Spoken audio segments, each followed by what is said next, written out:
Hello! In this little segment we are going to be talking about eyes and hands when it comes to confident body posture. So before I go any further, it's important to say that in this particular area, we really need to understand our audience. The rules, if you like, that I'm going to be talking about are relevant to Western culture currently. They're not necessarily going to be replicated elsewhere in the globe. So if you work multinationally, then it's really important that you stop and find out what the body language rules, especially around eye contact and hands, are for the people that you're going to be communicating with. But for the purposes of those of us that are based in the West, based in the UK, these are the rules that we need to be aware of. Confidence in terms of eye contact means, quite simply, that we are going to look at the person or the people that we are speaking to. We're going to look them in the eye. Now, it's important to note that I'm not saying we are going to stare them down, because that could come across as quite intimidating and generally doesn't have a desirable result.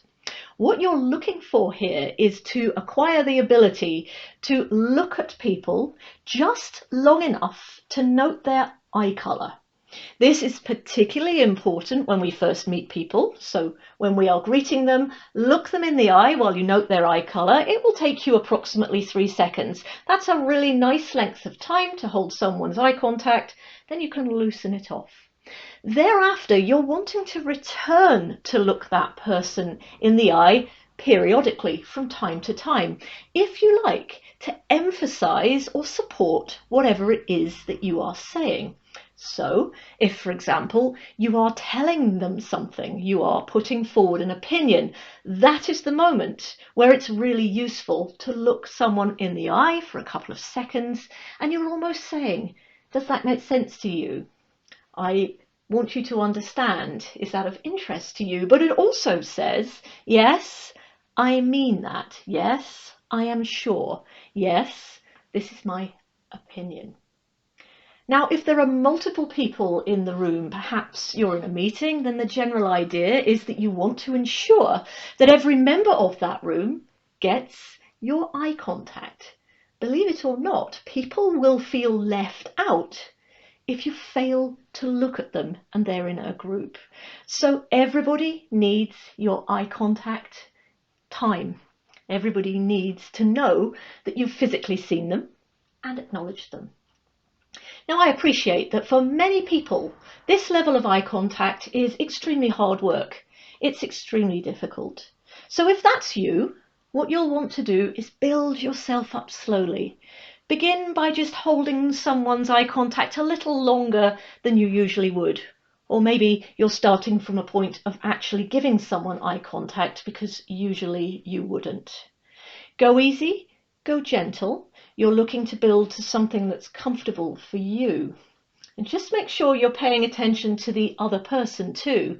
Not everybody likes eye contact, and you may actually find it's not you that's being evasive, but the other person. In that case, you're wanting to hold the space with your eyes available should they want to look at you, but you're not insisting that they do.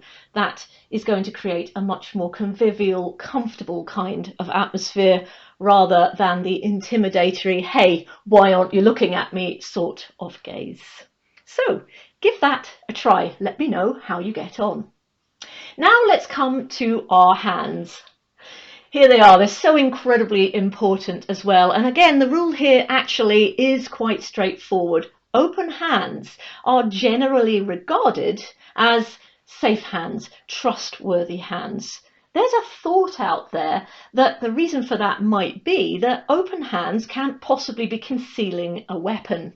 I have no idea whether or not that is the case, but I suppose from our evolutionary past, it might make sense that we would instantly judge someone who is showing us their palms as safer than someone who perhaps has their fists clenched, or indeed in any other way is holding the hands in such a way as to suggest that something might be concealed. So open palms, just like we spoke about last time around, that open torso, that theme of openness, really important here. If you fancy researching this anymore, you'll also noticing that things like steepling and all sorts of other bits and pieces are regarded as confident postures. You can go as far down that route as you would like. The key thing here is to stay on the right side of the hands, because what we don't want the hands doing is either being distracting or undermining our message. So it's worth talking about how some of those things might happen by accident. Well, we might know for ourselves that if we are a little bit nervous, if we're not feeling very confident, the hands might actually be displaying some of that. We might be wringing the hands. We might be fiddling, twiddling, or doing various other things that unfortunately run the risk of the people we are speaking to deciding that that means we're either nervous about something, we're not entirely being truthful, or in some way our message should not be received with perhaps the same confidence we might like it to be. So here we need to try and make sure that the hands are not doing anything that's accidentally going to give the wrong message. We might also want to make sure the hands aren't up here protecting the neck, because that's usually interpreted as a sign of anxiety. And likewise, we might want to make sure that the hands aren't being crossed or folded in a way that could be perceived as us being defensive or unwilling to listen. So open hands, yes, but we don't want them going all like this, because that is a little bit distracting. So if you're worried about what on earth to do with your hands, which I find actually sometimes is really useful to think about, why not try this? Try having a prop. If I'm going to present, a lot of the time I will take a prop with me. Now, many times that will be a presentation clicker.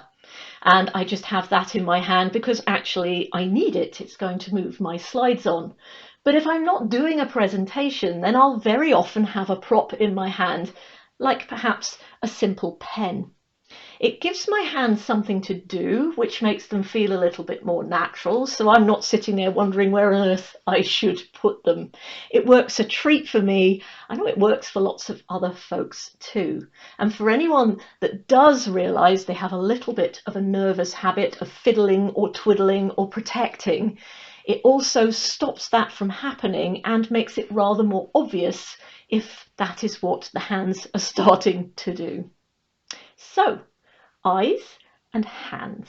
Just a few ideas to help you begin to make sure that your body language, your non-verbals, are supporting you in building that sense of confidence rather than accidentally tripping you up.